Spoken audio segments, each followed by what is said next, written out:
Viewers, welcome back to your channel life style of నిష్ట. ఈరోజు video తెలిసే అర్థమయ్యే ఉంటుంది కదండి మీకు. హార్ట్ అటాక్, గుండె నొప్పి ఈ రోజులో వయసుతో సంబంధం లేకుండా అందరినీ బాధ పెట్టేటటువంటి ఇది అనమాట. ఇది మనము ఒంటరిగా ఉన్నప్పుడు ఒకవేళ మనకి హార్ట్ అటాక్ వస్తే మనమే ప్రథమ చికిత్స ఎలా చేసుకోవాలి అనే దాని గురించి డాక్టర్ గీతా కృష్ణస్వామి గారు మనకు చెప్పారు. దాన్ని మీకు ఒక కథ రూపంలో చెప్తాను. దయచేసి ఓపిక తెచ్చుకొని ఒక 3 నిమిషాలు ఈ వీడియో కోసం కేటాయించి అందరూ వినాలని కోరుకుంటున్నాను. ఒకరోజు రాత్రి 7:45 అయింది. ఆ రోజు ఎక్కువ పని భారంతో ఆఫీస్ నుంచి బాగా అలసిపోయి తిరిగి వస్తున్నాం. ఎంతో నిస్సత్తుగా, చిరాకుగా కూడా ఉంది.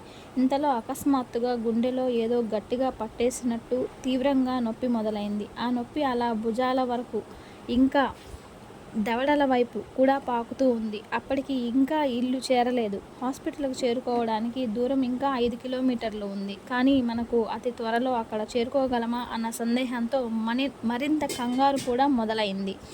ఇలాంటి క్లిష్ట సమయంలో హాస్పిటల్ చికిత్స అందే లోపల ఒకరికొకరు వెంటనే ఇచ్చే CPR చికిత్స గురించి తెలిసిన ఎవరికై వారే చికిత్స తీసుకునే విధానం తెలియక ఎంతోమంది ప్రాణాలు కోల్పోతున్నారు.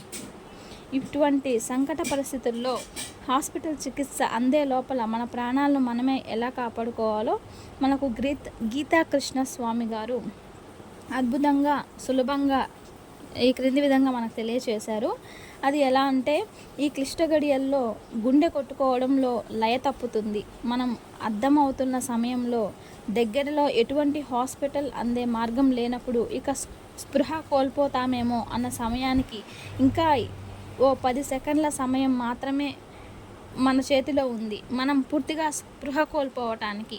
ఈలోగా ఆ 10 సెకండ్ల అమూల్యమైన సమయంలో మనం చేయవలసింది ఒక్క దగ్గడం మాత్రమే. ఆశ్చర్యంగా ఉంది కదూ? అవును, దగ్గడం మాత్రమే, రిపీట్ చేస్తూ ఉండటమే. అది ఎలా అంటే, దగ్గే ముందు ఊపిరి బాగా పీల్చుకొని దగ్గటానికి 2 సెకండ్ల చొప్పున కేటాయిస్తూ బాగా లోతు నుంచి, ఒకవేళ కఫం ఉన్నట్లయితే అది బయటకు వచ్చేట్లు ఎలా దగ్గుతామో అలా ఉద్రిక్తంగా, అంటే చాలా తీవ్రంగా, ఆగకుండా మనకు ఏదైనా సహాయం అందే వరకు దగ్గుతూనే ఉండాలి. అలా ఈలోగా గుండెలో సరి అయిన మార్పు వచ్చి మామూలుగా కొట్టుకోవడం కూడా మనకు స్పష్టంగా తెలుస్తుంది.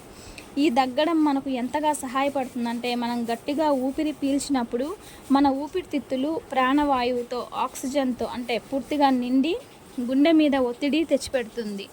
ఆ ఒత్తిడి వల్ల గుండెలో ఉన్న రక్తనాళాలు స్పందించి మరలా అవి సరి అయిన రీతిలో రక్త ప్రసరణ జరిగి గుండె కొట్టుకోవడంలో లయ మరలా యథాస్థితికి చేరుకోవడంకి తోడ్పడుతుంది. అంటే చికిత్స అందే లోపల మనమే ప్రథమ చికిత్స చేసుకుంటూ ఇలా ప్రాణాలను నిలుపుకుంటున్నామన్నమాట.